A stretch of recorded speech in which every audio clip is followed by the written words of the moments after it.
সারা দেশে অস্থায়ীভাবে দমকা হাওয়া সহ হালকা থেকে মাঝারি ধরনের বৃষ্টি অথবা বজ্র বৃষ্টি হতে পারে বলে জানিয়েছে আবহাওয়া অধিদপ্তর।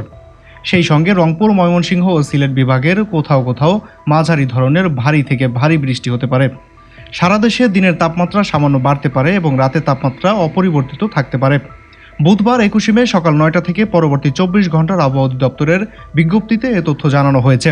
আবহাওয়াবিদ আফরোজা সুলতানা স্বাক্ষরিত পূর্বাভাসে বলা হয়, বুধবার 21 মে রংপুর ও ময়মনসিংহ বিভাগে বেশি বৃষ্টি হতে পারে। ঢাকা ও সিলেটের কিছু জায়গায় এবং অন্যান্য বিভাগের 2-1 জায়গায় থাকবে ঝড়ো বৃষ্টি। দিনের তাপমাত্রা কিছুটা বাড়বে, তবে রাতের তাপমাত্রা অপরিবর্তিত থাকবে। বৃহস্পতিবার 22 মে সারা দেশের প্রায় সব বিভাগে 2-1 জায়গায় বজ্র বৃষ্টি হতে পারে। দিন ও রাতের তাপমাত্রা প্রায় অপরিবর্তিত থাকতে পারে। শুক্রবার 23 মে সপ্তাহের শেষ দিনে প্রায় একই ধাঁচের আবহাওয়া থাকবে। হালকা থেকে মাঝারি ধরনের বৃষ্টি হতে পারে। তাপমাত্রা প্রায় অপরিবর্তিত থাকতে পারে।